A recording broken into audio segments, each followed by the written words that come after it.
We're tackling the second year of Donald Trump's presidency and the unkind deeds that left a lasting impact on 2018. From controversial policies to shocking public statements, Trump's second year in office was nothing short of a political roller coaster. Care to guess which action was made the top of our list? You might be surprised. Powerful you have become. Trust us, narrowing it down to just 10 acts of Trump cruelty in his second year was no easy feat. If you think we left something off the list, or disagree with the order, let us know in the comments. The dark side I sense in you. Ready to relive some of the most jaw-dropping moments? Curious to see which moments left the world stunned and in disbelief? I got a bad feeling about this. Grab yourself a cold beverage, some popcorn, sit back, and let's enjoy the ride.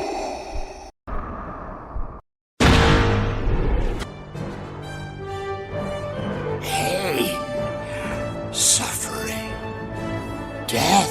Disturbed by fear this Emperor Trump has become. In a departure from our usual videos highlighting good deeds and acts of kindness, we're taking the opposite approach and illustrating unkind deeds as an example of how not to act, President Trump style. It's gotta be great. When we left off at the end of episode 1, Trump had just completed his training in his first year in office and has grown into a more powerful emperor than we could have ever envisioned. His hatred has led him to the dark side, and he's become increasingly brash about his abuse of power. And just to keep things fun, instead of our usual Zelda hearts for kindness, we'll be rating each act of Trump's unkindness with stormtroopers. You do not want to see what a perfect score of 10 stormtroopers is. The separation of families at the border. This is number 10, we're in for a long ride. In 2018, Trump's administration's zero-tolerance policy led to thousands of children being separated from their families at the U.S.-Mexico border.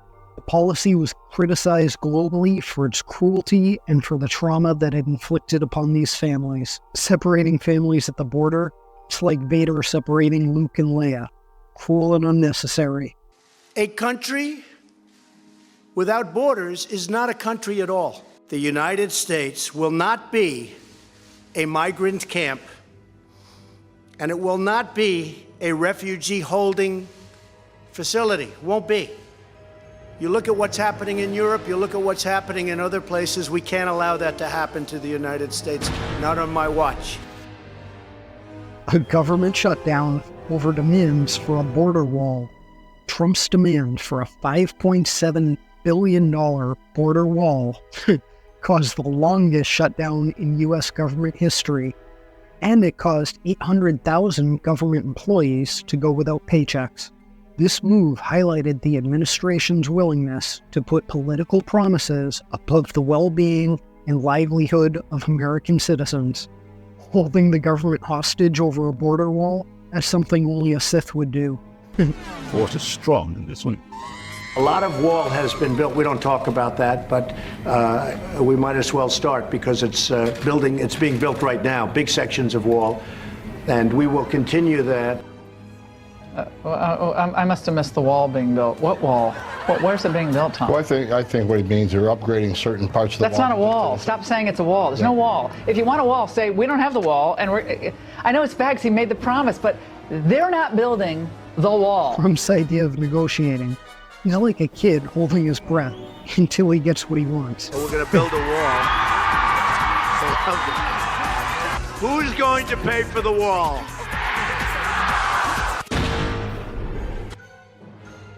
Trump's commentary on the California wildfires. Every year, it's always California. It's rarely somebody else or someplace else. After devastating wildfires ravaged California, Trump offered blame to the forest management system rather than offering condolences and support. His comments were widely seen as insensitive and dismissive of the tragic loss of human life and property. Got to take care of the floors, the floors of the forests, very important. Spent a lot of time on raking and cleaning. When trees fall down, after a short period of time, about 18 months, they become very dry. They become really like a matchstick. And they get up, there's no more water pouring through. and they become very, very, they just explode. That's like blaming the weatherman for rain. Climate change is real, and that is exacerbating this. We've had temperatures explode this summer. Ignore that science and sort of put our head in the sand and think it's all about vegetation management. We're not going to succeed together protecting Californians. Okay. It'll start getting cooler. You just watch. I wish science agreed with you. Hey, well, I don't think science knows, actually. Revoking security clearances. Trump revoked the clearance of former CIA Director John Brennan, a vocal critic of Trump's administration. Mr. Brennan has recently leveraged his status to make a series of unfounded and outrageous allegations, wild outbursts on the internet and television. See through you. We can. Mr. Brennan's line and recent conduct, characterized by increasingly frenzied commentary, is wholly inconsistent with access to the nation's most closely held secrets. This move was widely viewed as a retaliatory act intended to intimidate and silence other would-be critics of Trump's administration. As part of this review, I am evaluating action with respect to the following individuals: James Clapper, James Comey, Michael Hayden, Sally Yates, Susan Rice, Andrew McCabe, Peter Strzok, Lisa Page, and Bruce Orr. I've seen this type of behavior and actions on the part of foreign tyrants. I never, ever thought that I would see it here in the United States. Revoking clearances? Hell, next he's gonna freeze them in carbonite. Fear leads to anger. Anger leads to hate. The handling of Jamal Khashoggi's murder. I'd rather not say, but the answer is yes. This is a bad situation. Trump's tepid response to the murder of journalist Jamal Khashoggi by Saudi operatives led many to accuse him of prioritizing business deals with Saudi Arabia over human rights and justice. We're going to get to the bottom of it, and there will be severe punishment. I just spoke with the King of Saudi Arabia, who denies any knowledge of what took place. It sounded to me like maybe these could have been rogue killers. Who knows? This response drew heavy criticism from both international and domestic communities. It's not our country, it's in Turkey, and it's not a citizen as I understand it, but a thing like that shouldn't happen. It's like letting the fox inside the henhouse and then being surprised at the feathers. It's very sad. Mocking of Dr. Christine Blasey Ford. At a rally, Trump mocked Dr. Christine Blasey Ford, who had accused Supreme Court nominee Brett Kavanaugh of sexual assault. How did you get home? I don't remember. How'd you get there? I don't remember. Where is the place? I don't remember. How many years ago was it? I don't know. What neighborhood was it in? I don't know. Where's the house? I don't know. Upstairs, downstairs, where was it? I don't know. But I had one beer. That's the only thing I remember. His comments were widely condemned as being cruel and dismissive of a serious allegation. And a man's life is in tatters. His response to Hurricane Florence. I feel like we've seen this before. Trump's response to Hurricane Florence was just about as good as his response to Hurricane Maria. He is not learning from his mistakes. It's tremendously big and tremendously wet. Tremendous amounts of water. Trump's response to Hurricane Florence included a visit to North Carolina, where he showed a lack of empathy and focused more on self-praise. Unfortunately, the money will be a lot, but it's going to come as fast as you need it. We're going to take care of everybody. To the families who have lost loved ones, America grieves with you, and our hearts break for you. God bless you. We will never forget your loss. We will never leave your side. We're with you all the way. His behavior was widely considered inappropriate, considering the severity of the devastation of the disaster. We are totally prepared. We're ready. We're as ready as anybody's ever been. It's a trap. Trump's empathy is colder than the vacuum of space. Washington is with you. Trump is with you. We are all with you 100%, and we'll get through it. Dishonorable mentions that didn't make the cut for the top 10 unkind deeds President Trump did in his second year in office. Hold on. Do or do not. There is no Trump.